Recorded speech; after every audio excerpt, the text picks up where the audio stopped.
3, 2, 1.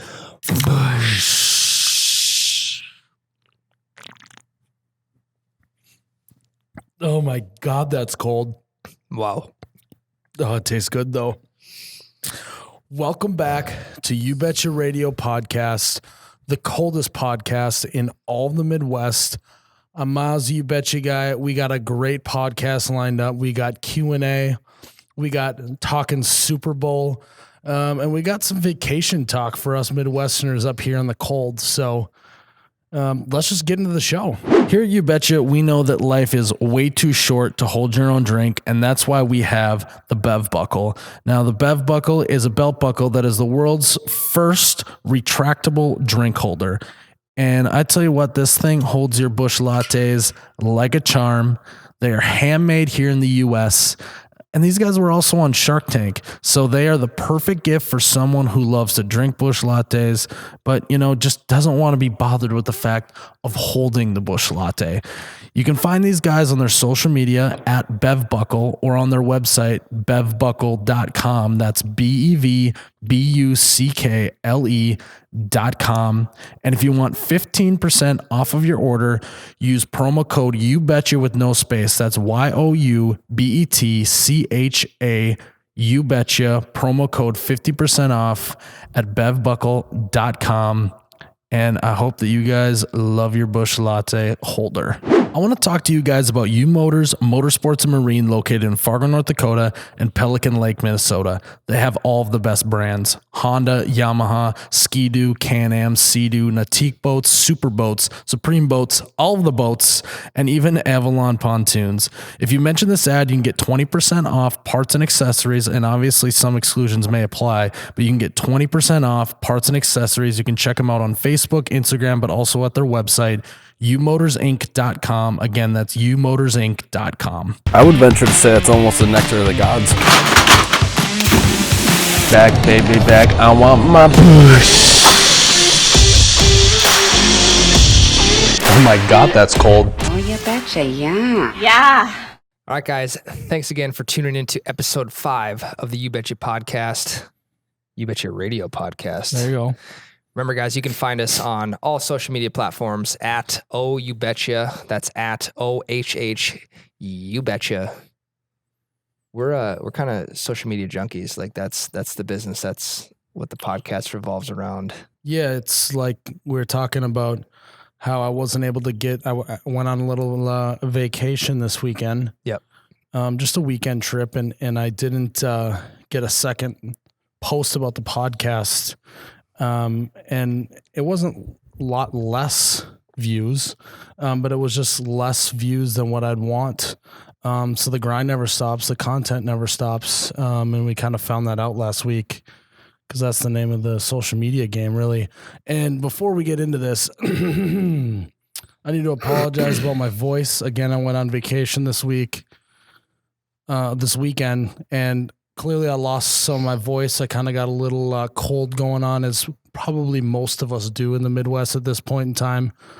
So just bear with my voice. Kind of think that I got like a cool sounding voice though now. Like it's like a raspy, like I've been smoking for 10 years or whatever. But so sorry. Yeah. So Ryan, we just got done with our last t-shirt launch. Can I get like a Ryan, the t-shirt guy update? Can I get a Merch's Nest update on what's going on in the merch side of the You Betcha business? Yeah, man. I'll just say this real quick. The Merch's Nest was on fire, literally. I think we were able to crank out all the shirts in like 2 nights while watching the Fire Festival documentary, which I had never seen before. So multitasking at its finest. I was able to crank all those out and be able to watch a pretty cool documentary too. So no, the merch it's on its way. If it hasn't arrived at your guys' doorstep yet, it should be almost there. Yeah.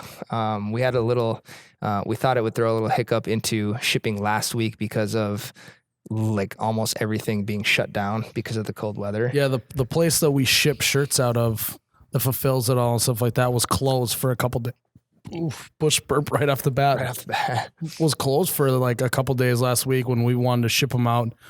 So shipping was a little more delayed, but it's just part of the business. And I hope that everyone who has their shirts, you love them and you post about it on social media because that helps our brand. It helps You Betcha grow. And who wouldn't want to show off some of the coldest shirts in all of the Midwest? Yeah, 100%. And you know it's cold out when the mall shuts down.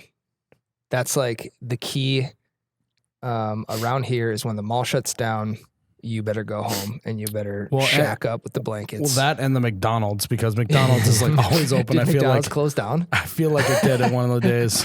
I don't know, but yeah, but the merch is on its way, guys. Thanks again for that support. Yeah, and what do we got coming up though? Yeah, I was going to get to that. So the new merch drop is coming in very soon, probably sometime next week. We got some St. Patty's Day specials coming out.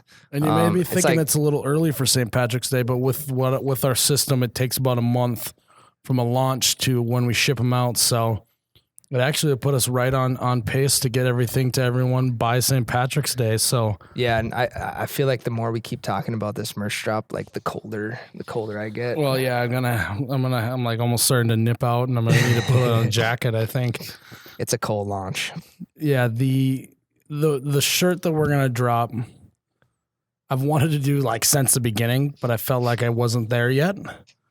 And it's been heavily requested. And all I gotta say is it's just so cold in here. So that's all I'll say about that. We're there. Yeah, tell us a little bit about the big sponsor coming in on You Betcha Palooza. This is a big one. Yeah, this one is cool because on the Ranch Wrangler, I reviewed Kickin' Ranch at Jimmy John's. So Jimmy John's is going to be one of the main sponsors for You Betcha Palooza. They're going to send their team or members of their team to come shoot video content, but they're also going to show up with Kickin' Ranch.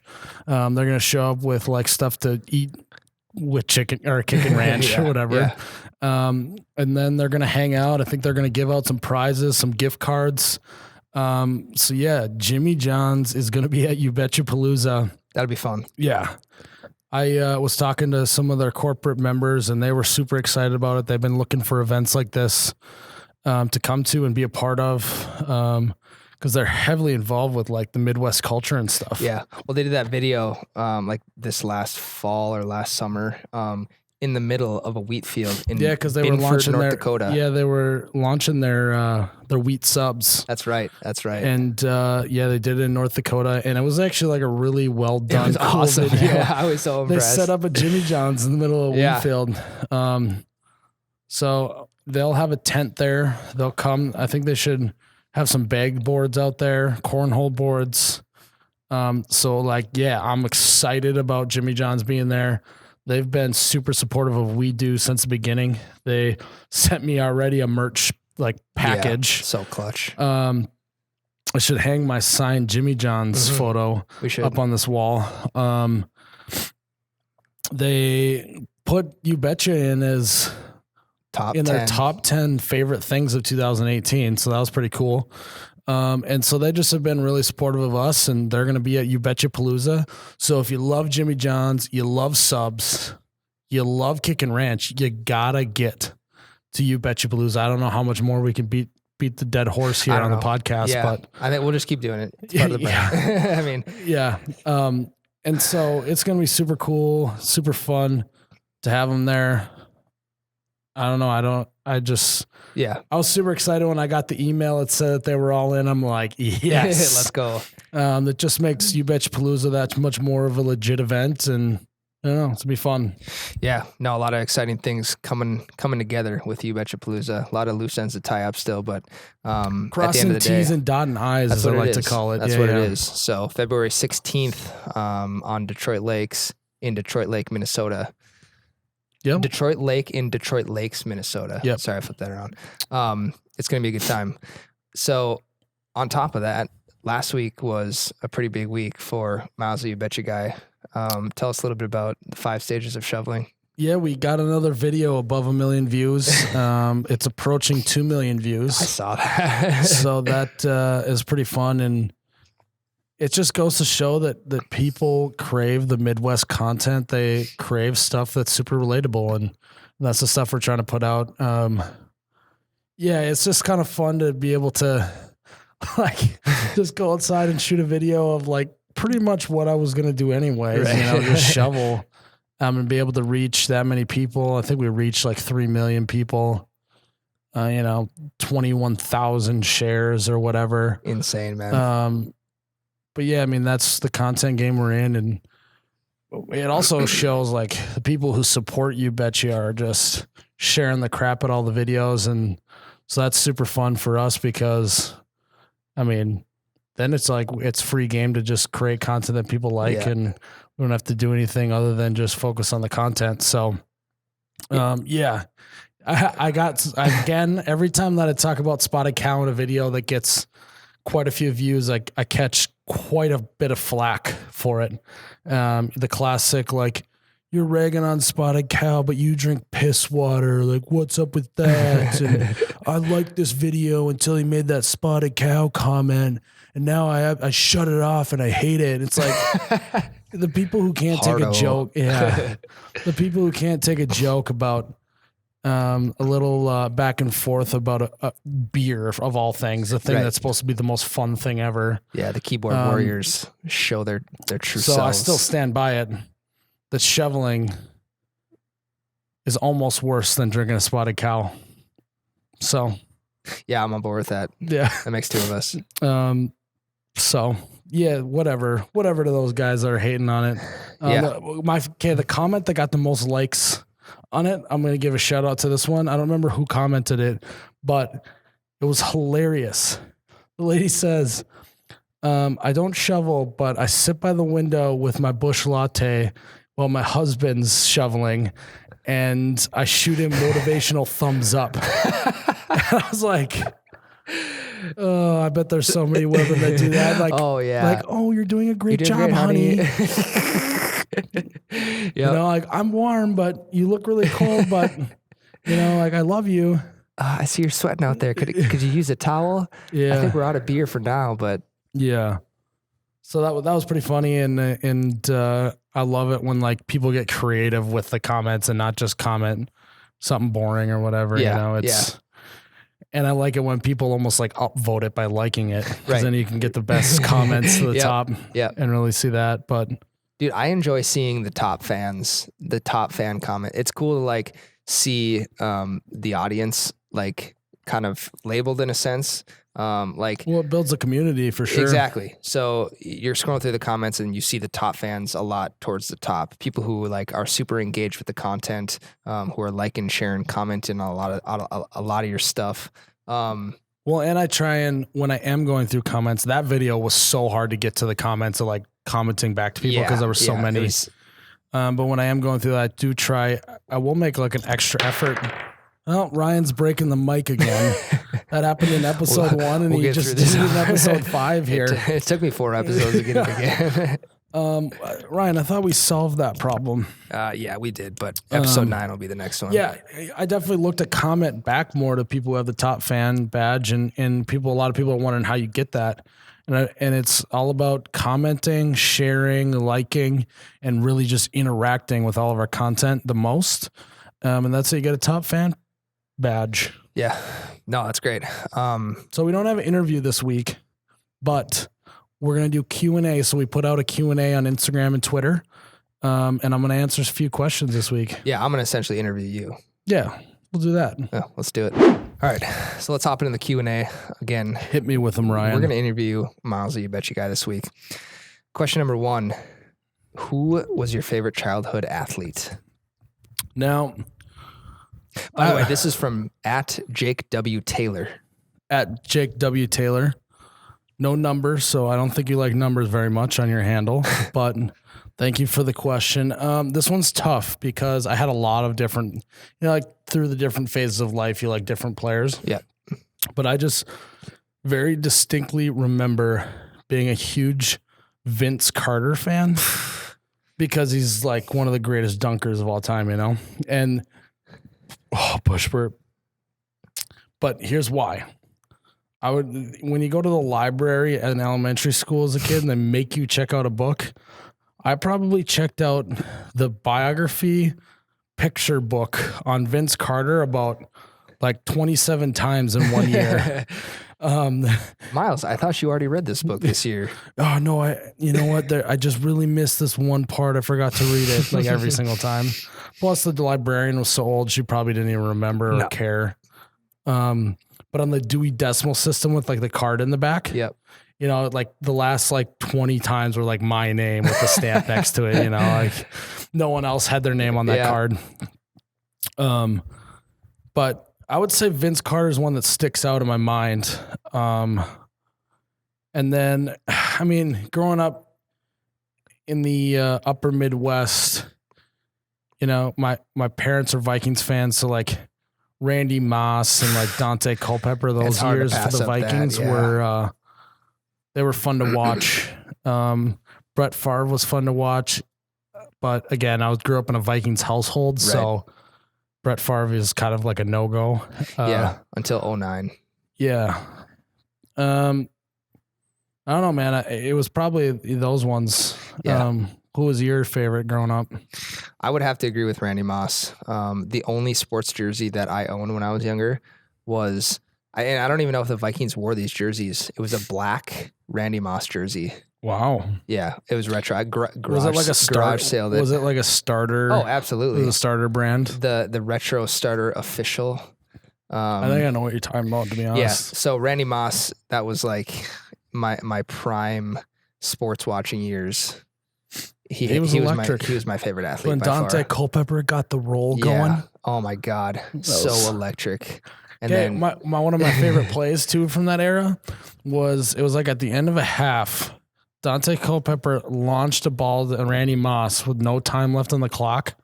And as he's getting tackled, he flips the ball over his shoulder.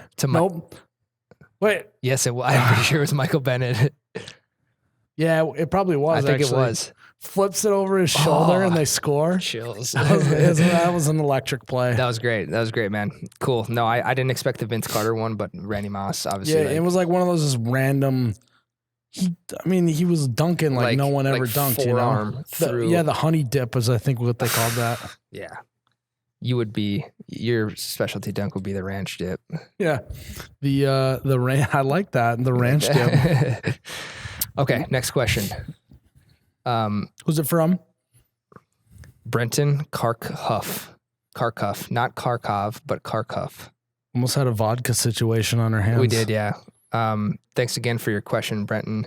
This is the question that everyone has heard in their lifetime. Can I get you a side of ranch or blue cheese with that? Now, Miles, what is your opinion on blue cheese? Yeah, obviously I'm a very pro ranch guy. It's pretty out there. I've been very public about being a ranch guy. I am not a blue cheese guy. I don't like the taste. I don't like the smell. It looks similar to ranch, and so that's the worst. You're not really paying attention to the ranch, right? You like got some wings or whatever, and they bring you blue cheese. And you don't pay attention, and you're just kind of like doing your thing. And you take a wing or something, and you dip it in there, and it's blue cheese, and you put that in your mouth. A lot of times I can smell it before I put it in my mouth. Well, you should be able to tell by the viscosity of it too. Yeah. Well, some restaurants got some really crappy high viscositized ranch, Ryan. And then you get that blue cheese taste in your mouth. Yeah. So no, blue cheese, I am out. Yeah, I'm out on blue cheese as well. It's like, and honestly, I don't remember the last time I had blue cheese, but I'm just gonna go with the fact that like I'm not willing to take a chance to like ruin my batch of wings or like ruin my fries with blue cheese just because I want to try it. So I imagine that people who eat blue cheese also drink spotted cow. And I just think that those two probably go hand in hand. So that's an interesting observation. Yeah, I don't have any stats to back it up, but I'm just guessing. Fact check that. Yeah. All right, Brenton, thank you again. Miles does not like blue cheese. He is a ranch guy through and through. Yeah. I should make a screw your blue cheese shirt or something like that. Yeah. I do need to make a ranch series shirt line. It'll That come. might come It'll in like March or something. Yeah, when the month that ranch is most popular in, which Yeah, I have well, no clue. we'll- I have no clue. I'll, What that would be. I'll make Ryan do some research on that. We'll look it up. All right, next question comes from at Meg Close. At Meg Close, what's your favorite number, Meg? There is no number. I know. I need to know what her favorite number is. 2. She didn't put it in. She didn't put it in her name. She didn't put it in her name. We're gonna go with number 2. What is your opinion on pickles, olives, clamato added to your Busch Light? I've been asked this a few times. I've been kind of silent about it. I'm not against it. Now, I've been vocal in the past about how when you have a skunky beer like a Corona or something with like a clear bottle or whatever, you have to put a lime in it to mask the taste.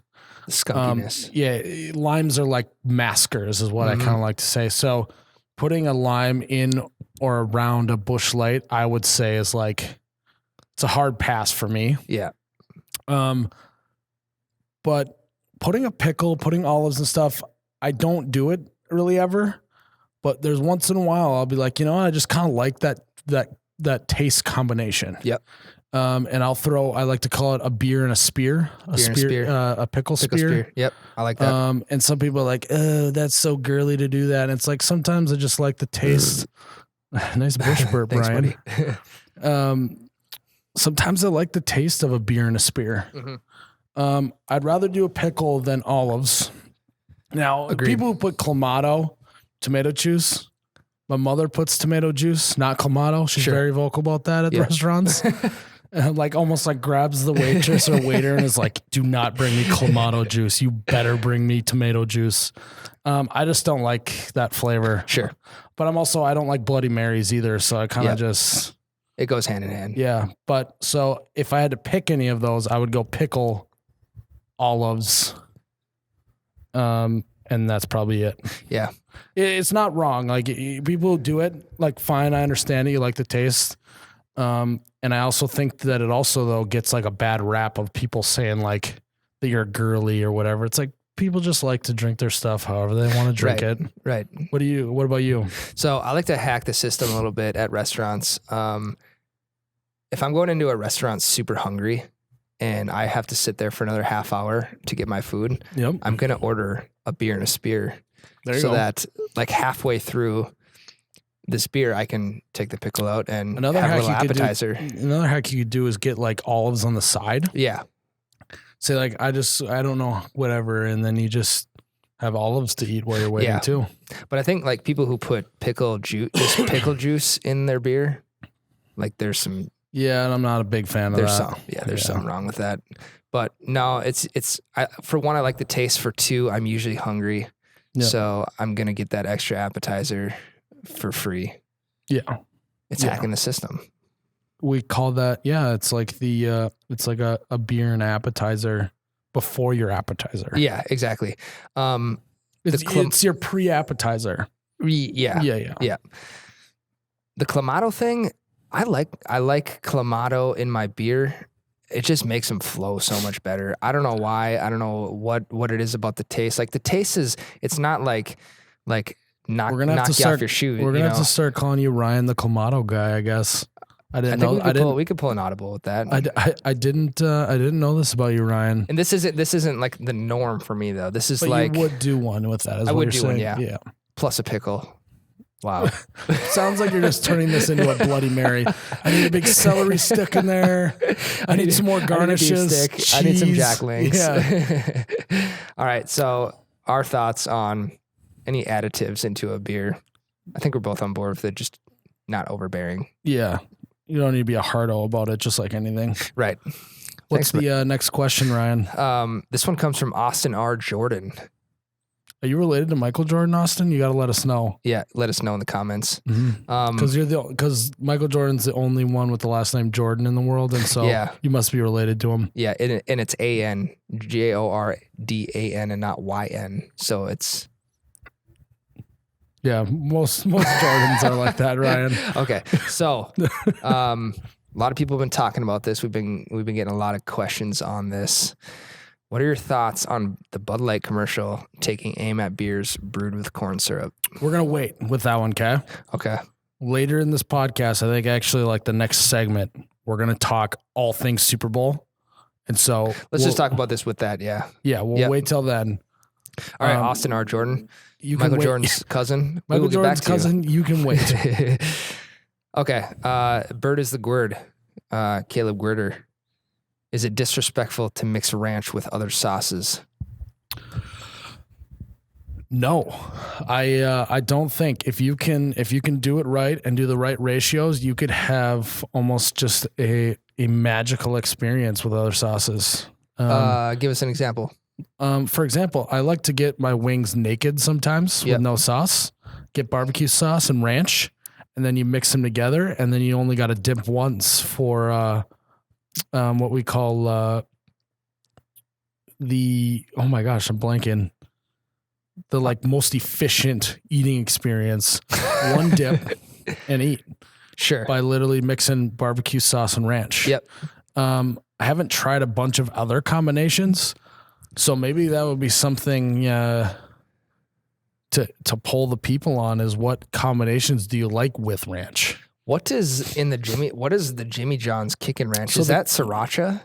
I don't know necessarily what to put in it, but it is got the reason why it's called Kickin' Ranch is there is a little bit of a spice to it. Okay. And I'm sure that they have it somewhere, the ingredients. I just don't know off the top of my head. Okay. But yes, I am on board. I'm on board with mixing ranch with other stuff. As long as you don't get too over the top.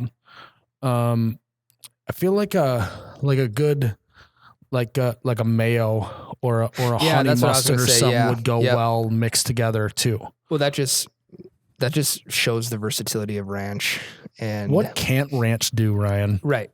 Whereas like if you just took a mayo, you couldn't. I mean, my dad mixes mayo with ketchup and mayo with mustard, but it's not the same. Not the same. Not the same at all. I think you got one more, right? No, we're just waiting on Austin R. Jordan's question for when we talk Super Bowl. Yeah, there was. I mean, that was good. It's kind of funny because it's like a mixture of ranch questions and Bush questions.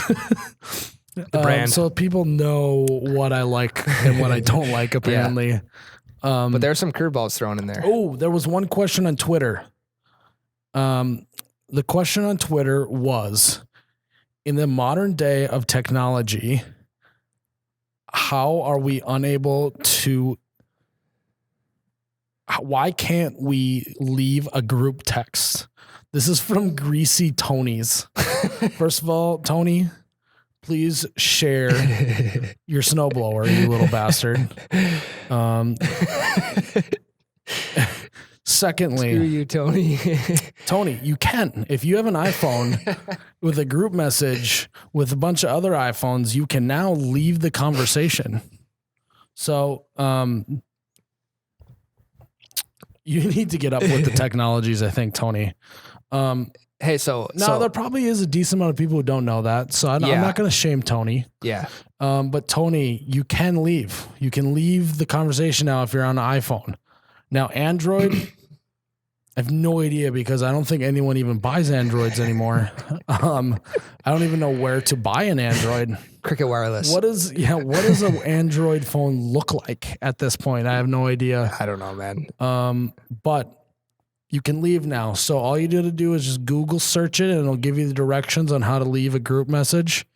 And you're welcome, buddy. I gotta tell you a quick story. So family group texts, we can all relate. Everyone's in that one family group text around the holiday season, trying to figure out plans and like where everyone's staying and all this kind of stuff. My brother will savagely leave the group text, and at the very bottom of the thread on the group text, if someone leaves, it says, my brother's name is Brett. It says, Brett has recently left the group text. I want to start doing that. So we do have this bit going in our family that my brother's fiance, actually, we tell when we're making plans to like meet up for dinner or something, we just always tell her that we're going to meet her at Space Aliens. And so we'll be having Christmas at my parents' house and be like, oh no, we actually just changed the location. You should go there. You should go there first and save us a spot at Space Aliens. And like all this stuff about, we're going to meet her at Space Aliens, air quotes. So you can have some fun with some group messages, I think. She's never fell for that, has she? If she has, she has not told us. She's not lived up to it. No. Yeah, I get it. I probably wouldn't either.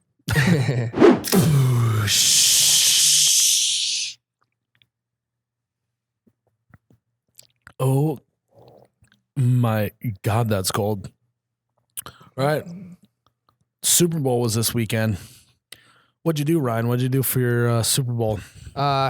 Just the casual, go over to some friend's house, sip on a few beers, eat my face off. There you go. I don't know. I mean, like Sunday night at the Super Bowl for me was just kind of like to get around friends, hang out, like have good conversation. You weren't very invested in the game. Not really. Not after the first quarter. Mm-hmm. I don't know. There was no momentum. Yeah, me and my family just got together.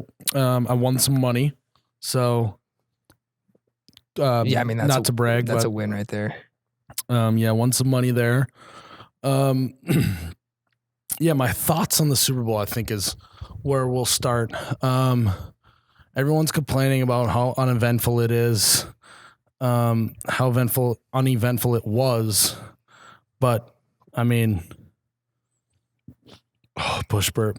For a game to be that low scoring, the two best teams supposedly in the league is absolutely wild. I think that the Rams were kept in check because the Patriot coaching staff is so good and we're so well prepped. Yep. The Rams almost look like they were very fresh and new to the big stage like that. Yeah, obviously. Yeah. Whereas the Patriots had a little more swagger about themselves. Like, yep. All right, this is like the 9th time we've been here in however many years. Yeah. Like, this is just they know another the game. Yeah, this is just another like. This is our MO. This is what we do. Commercials wise, I think that's what the people really care about. Give the people what they want. So here's what's happened. I think that the Super Bowl commercials have been on this steady increase, right? Of like gaining more and more attention, and they were kept getting funnier and funnier. Yep. And people kept being more and more excited about them. Well, we've reached that threshold point where it can only get so funny. Yep. And now there's so much hype and focus on it that people like are expecting like this crazy thing to happen. Right. When in reality, they're just commercials. Like nothing like that crazy is going to happen. I feel like there's a lot of the same commercials just on everyday TV, but people don't pay as much attention to them. Yeah. Well, that's the thing. The attention's there. But the expectation is so much higher that it's like getting difficult for these brands and stuff to keep coming up with crazy stuff. But for the amount of money they're paying, what's a 30-second commercial cost these days? I think it's like $5 million or something like that. Yeah. But what I have to say about it is a little bit too is I think that now I'm about to get real deep, ladies and gentlemen. I think get ready that as a culture in the United States, I think that our humor level has moved past and has changed from the humor of a TV commercial. The humor that you see in a TV commercial versus the humor you see online versus the humor you hear on radio stations versus the humor you hear at a comedy club is all different, right? Yep. When The Office came onto the TV, there was no laugh track, and that was one of the first TV programs that didn't have a laugh track. Right.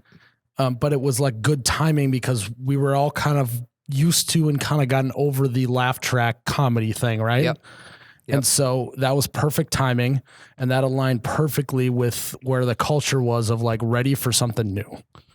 We now have the internet, and I believe that the U.S. and Just people in general, their comedy has moved past the one-liner TV commercial stuff and moved more into a social media world where stuff's a lot more real, not as staged, all that kind of stuff. And so I think that to get a laugh is really hard on a TV commercial nowadays because our taste in humor and taste in commercials and stuff has changed. And really deep thought. Yeah, that was really good. That was really deep, but I just needed to get that out of my system. When we've had that what conversation. What do you think? Do you agree with me? I'm 100% on board. I don't really even want to elaborate on it because it's just going to be a reiteration of what you just said. And we've talked about this many times before. Yeah. That's why. And I'm not saying that some of them weren't funny because I thought that the one that Steve Carell was in, it was funny. It was like a Pepsi commercial. Yeah. I thought that one was funny. I'm trying to remember. That's what's tough is like exactly. There is so much. There was they tied Game of Thrones in with Bud Light. Yeah. Well, I'm a big Game of Thrones hardo, so but you're not a big Bud Light hardo. Yeah. We'll get to that in a sec here. Okay. So that's how I feel about the commercials. Nice one, Ryan. Thanks, buddy. We're at an interesting time. I think it's kind of like a crossing point in culture and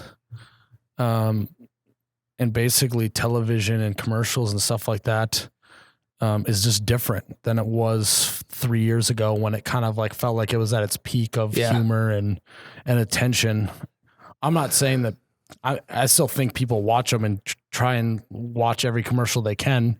That's kind of become a culture. Yeah. But to get people to laugh and be entertaining and be impactful is tougher. Now so we'll go back and forth on which one was our favorite. And then we'll talk about the Bud Light one. Okay. Do you have a favorite in your mind, Ryan? Man. Honestly, I can't even remember what. Well, my Ryan favorite. Slept through the Super Bowl, so good conversation. I was wrapped up, man. I was wrapped up in good conversation. Oh man, I was one that I was looking for though was the Budweiser Clydesdales and the yellow lab puppy that they had followed in 2014, 2015 as a puppy. I wish they would have kept going on with that story, like as the dog grew up. Yeah, because it was just them going through the Clydesdales, just like doing their befriending thing. The dogs. Essentially, like the puppy ran away one time and was like, yeah. But what was it this year? It was just like it was like a Dalmatian, or it was a completely different dog, which I was so thrown off by. Well, the dog probably died, Ryan. R.I.P. to the. Well, he was a puppy in dog. 2014. I don't know. Might have had a tragic accident. I'm not gonna let you land us on that one. I think that's one of those things where, like the Budweiser, because that's what that commercial's for. They're so caught up in tradition that they think that everyone wants to see those horses and thinks it's awesome that everyone no one cares. Yeah, I don't care to see those horses. Yeah, cool. I don't know. I think that. They had I think they need to move on. Yeah, I think they're just prolonging the story. And now it's just to a point where it's like, okay. Well, I think that corporate America moves like an inchworm. Oh, 100%. And so for them to come up with they literally had an entire year to come up with a Super Bowl commercial because there's probably a team that just does a Super Bowl commercial. Yep. And they just came up with the same thing that they've been doing for 30 years. Great job, Jimmy. I'm promoting you to the corner office. All those people deserve raises, I think. But yeah, my favorite ad was actually at the very end. What was your favorite ad, Miles? Well, there was two good ones. The NFL 100 players where all the players were in it were good. That was probably good. In a more popular sense, one of the better commercials. Now, the one that people might have missed because they might have turned the game off was at the very end. They brought in, it looked like it was just going to be an ad. Verizon did it. It looked like it was just going to be an ad for thanking the service members for their service. Oh, push Bert. Wow, man. And it was an NFL coach. The coach had been in a life-threatening accident and survived. Saw that one. Yeah. And what the guy didn't know was that the people who saved his life that night were standing in the room. Wow. it was tough to like hold back some tears on that one. Was Clay Matthews on that commercial too? Was he one of the? Because did the commercial? I think it was just the one guy. Okay, because there was also a commercial that was like, this team wouldn't be here right now if it wasn't for the first responders who saved them. Yeah.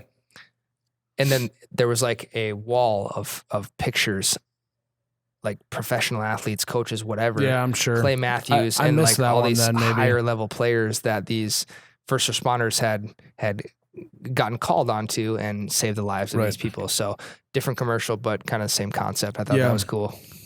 That one was like, I was like, wow, that was like made me feel an emotion. And I think that's what you want out of a TV commercial, is to like make people feel something.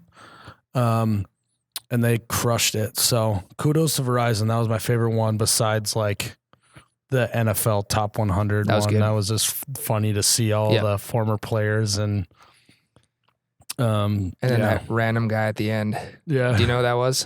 I saw something about it because Jalen Ramsey like swatted the ball out of his hands and he tagged the guy on his Instagram post of that video. Yeah. I don't know. Okay, so let's talk Bud Light here. Yeah, a lot of questions coming through the Q&A. This is very rare to talk about Bud Light on basically a page that only promotes Busch Light. Same family though. I like to tell people that. Yeah. If I'm at a bar and they don't have Busch Light, probably go Bud Light next, just because I want to keep it in the Anheuser-Busch family. Interesting. That's probably a question that we get a lot. Yeah. So my initial thoughts, I really liked that it felt like, because they had multiple commercials about it throughout. Okay. It felt like it was like a story, right? Yep. So it wasn't just like one scene thing, right? The fact that like, I love the idea of like Miller Lite having its own castle and Coors Light having you know what I mean? Like the thought of like that. And I'm all for like rivalries and like people, you know, going at each other here and there. But I think it was really funny that they chose corn syrup, because it's like one of those things that's like so like, that's like so petty to even like point out that it's like kind of funny. And I don't know what their angle was of why they chose corn syrup or whatever. I'm sure they've done a bunch of market research that people care about not having certain ingredients in their beer and this and that. But I just thought it was super petty to point out that the other two have corn syrup in them.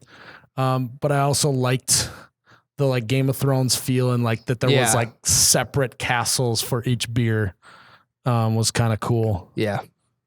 Partly because I am such a big Game of Thrones fan, but I thought it was good. I think that people remembered it. I mean, that was the most asked question we got on the Q&A was about the Bud Light commercials. Bud Light corn syrup, yep. And so the goal is to get people to remember your commercial, and I think they did that. What do you think, Ryan? You got a smirk on your face.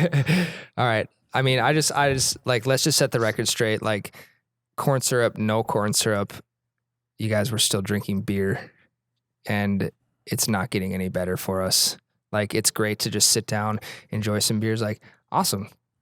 But don't go on a diet and be like, well, now I can drink Michelob Ultra because it's organic, or I can drink Bud Light because it doesn't have corn syrup. Like, so you guys, we're still drinking beer. Ryan is completely on his fitness soapbox here, and we're going to let him keep going. I want you to keep going, Ryan. I mean, I don't want to get into too big of detail, but it's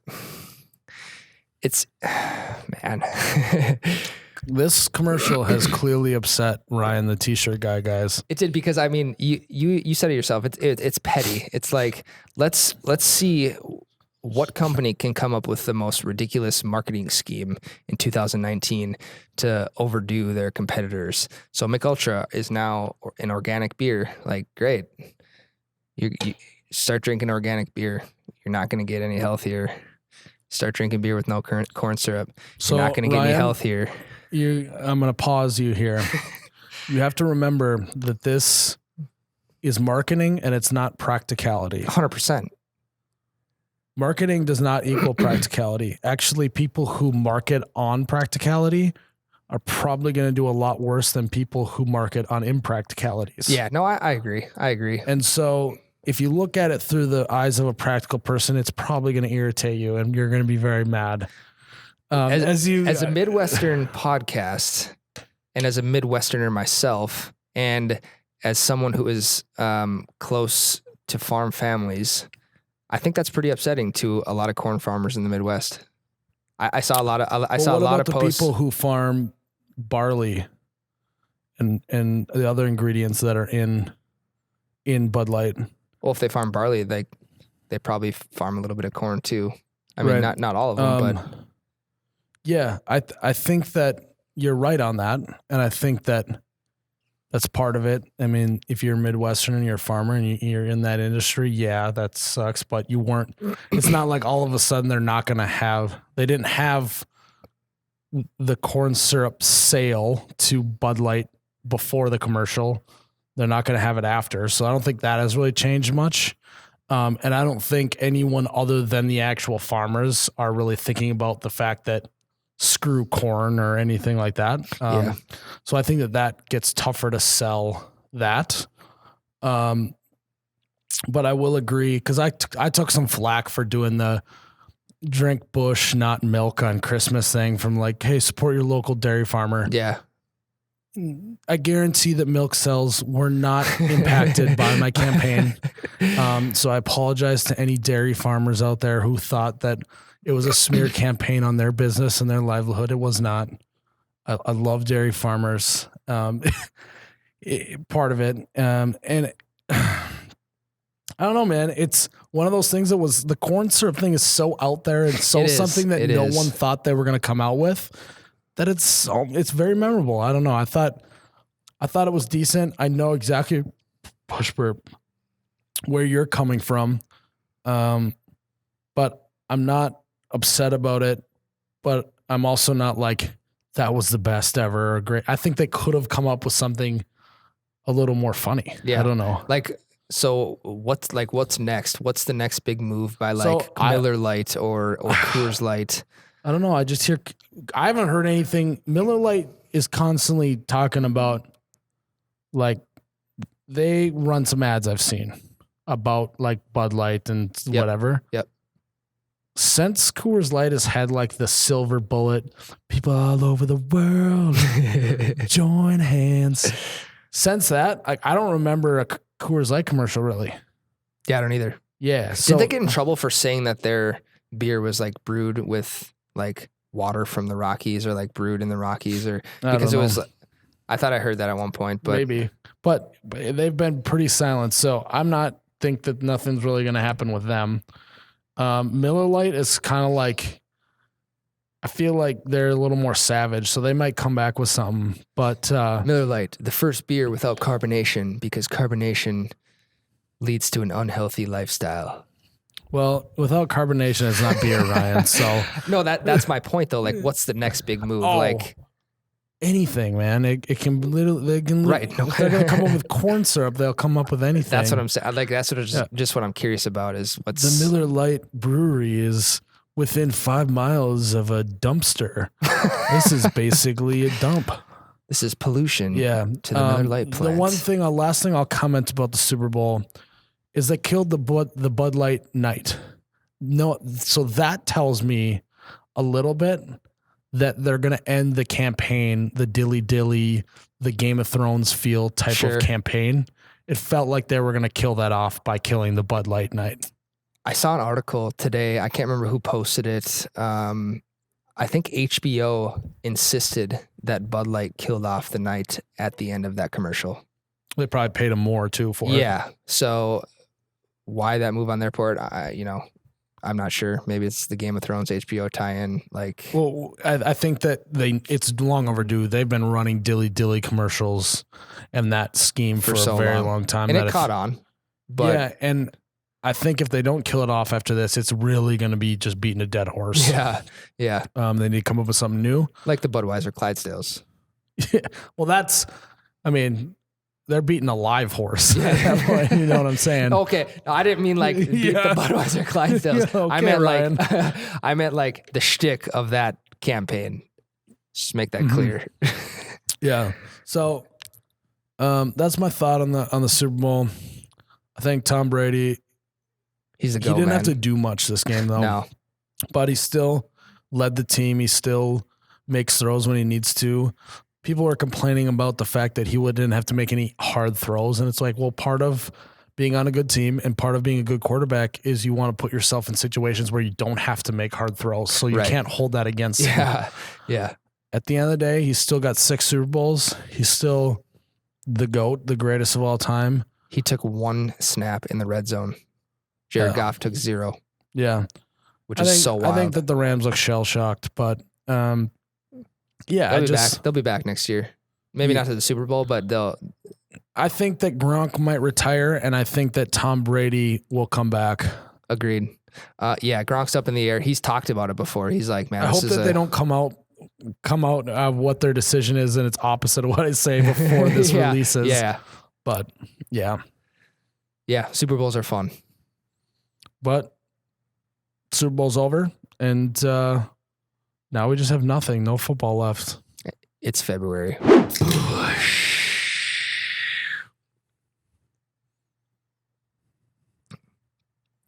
Wow. Give me a, oh my God, that's cold. See if you can do it. Oh my God, that's cold. Way too fast. We'll have to work on that, Ryan. I didn't want to replicate yours, so that I'm want pretty sure your you own. have a trademark on that. I'm trying to, man. I don't know. I feel like I got to hire a lawyer for that. Yeah. Well, we'll figure that out. Whatever. Man, it's February. We just had in the last week and a half, school has been delayed 2 hours, 2 days. It's been canceled 2 other days. The mall shut down. What are your thoughts on February? So, honestly, now that NFL football is over, there's really nothing to look forward to. Not until March. Until March Madness. This is the most. I feel like one of the other than there's a month in summer. But there's something going on February 16th. Yeah, I was getting there, Ryan. I was trying to build it up. Okay.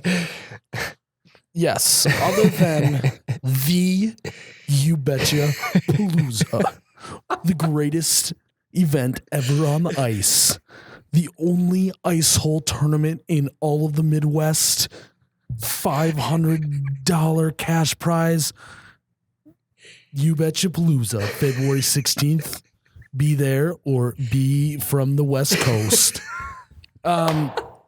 Dude, that was really good. Yeah.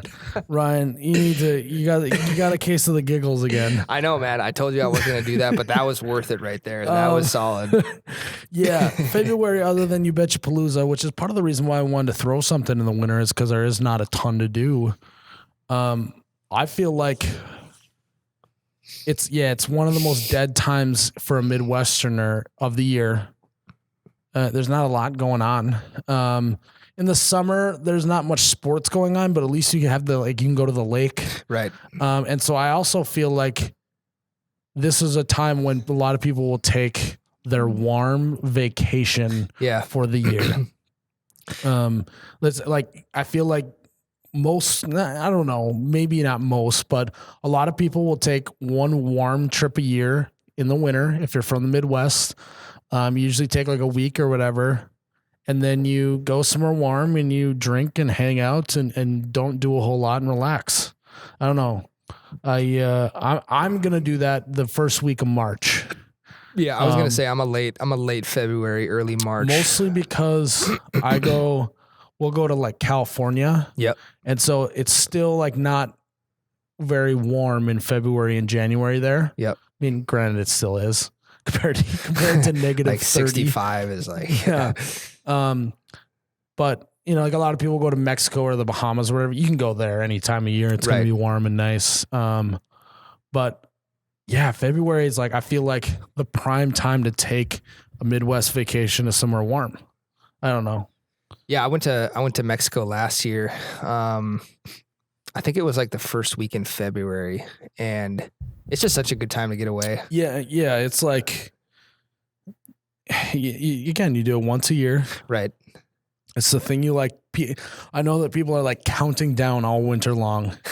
That's like what makes it that 1 week of warm weather amidst the negative degree temperatures is like what keeps everyone sane for entire winter in the Midwest, which is kind of funny. But people got countdowns. That all the girls on Instagram. Now Instagram has a new feature where you can count down with your story. Down. And when they go on their week vacation in February, they take enough 50 photos. They take for the enough next 50 photos weeks. to last until summer.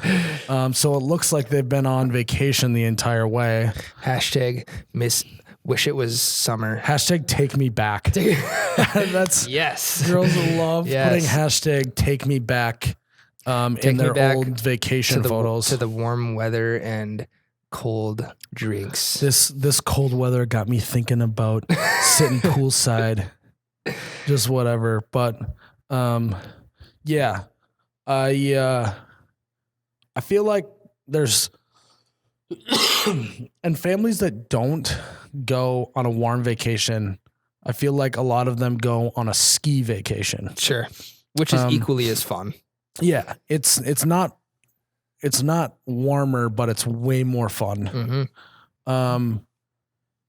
So yeah, I think that you're probably either like, if some families probably do both, but I feel like if you're gonna go on a ski vacation, you kind of do that in December. Yeah.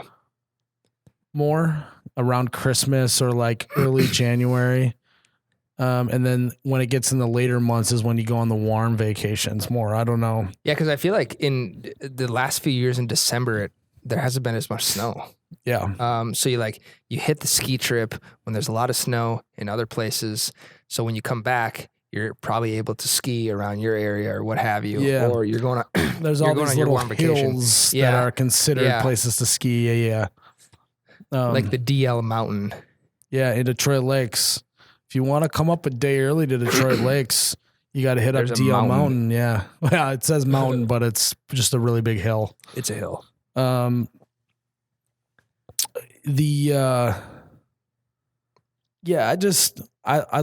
look forward to that vacation. And I do it late enough in March to where it almost signifies the end of winter for me. Yeah. It's like I go on that vacation. When I come back, stuff's going to start melting. March Madness is here. Yep. You get that summer or spring fever. Spring fever is the best. The first day you can go outside without a coat on is like, man. Or just like a hoodie with a cap on. Oh, the best weather. Yeah. And because summer's boom right around the corner, just can taste summer. I'm itching that. Oh, I can't wait to get a boat in the water. Boat in the water, a floaty blown up. Drink some Busch Light on the pontoon.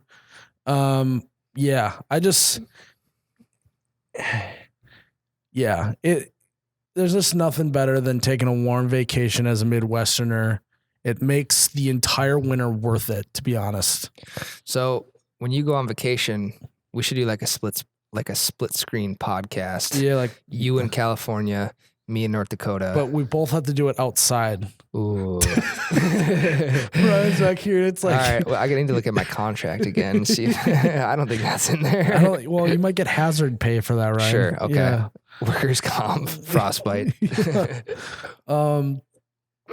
Yeah, I don't know. Well, I'm definitely going to do content while I'm there because the content never sleeps. Right. The content doesn't take vacation. Well, and you saw that too when you went on a mini vacay this last weekend. Yeah. And we're plugging the podcast and. Well, I still was doing stuff and posted a video and whatnot, but yeah, I mean, electric California Ranch Wrangler videos do. Yeah. Have you gotten any requests in California? Maybe you should do that before you go. Yeah, put out there of where should I go in California. Yeah. In and out. Yeah, we'll see. And then maybe like the adventure to try and find Busch Light in California is probably going to be. Well, you can just use the Busch locator. Yeah. Well, yeah. That would kind of be cheating in a sense. But yeah, but it would be interesting to see if it's 3.2 beer or not too. That could be part of it. Yes. So I'll be relaxing during my vacation, but I'll also be doing some content. So, yeah. I feel like Everyone has that one warm vacation that they go for every winter. That's that's when it's -30. Yeah. When everything's closed. Yeah. When they are in the complete and utter defeat stage of shoveling, they just think about their 7 days in paradise. Oh my gosh. Yeah, I know that's something that I look forward to for sure. Yeah. This You Betcha Radio podcast was brought to you by our friends at the Bev Buckle. Bev Buckle is a belt buckle that is the world's first retractable drink holder, and you can find them at bevbuckle.com. That's BEVBUCKLE.com, and you can get 15% off of your order by using promo code YouBetcha with no space, YOUBETCHA at bevbuckle.com using promo code YouBetcha for 15% off. All right, guys. Thank you again for tuning in to episode 5 of the You Betcha Radio podcast. Remember, go follow us on social media at YouBetcha. That's at OHH YouBetcha. Any social media platform. We like to be social. That's right. I am Miles, the You Betcha guy. And who are you, Ryan? am Ryan, the t-shirt No, guy. you are Ryan, the Clamato guy now. Ryan, the Clamato guy. Ryan, the Clamato guy with Miles, the You Betcha guy. We are You Betcha Radio Podcast, the coldest podcast in all of the Midwest. May your ranch always be runny and your bush light forever be cold. Cheers.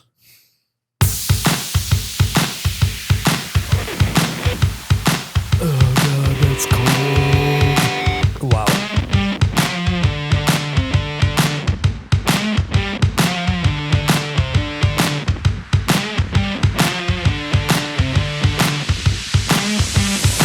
Betcha, yeah. Yeah.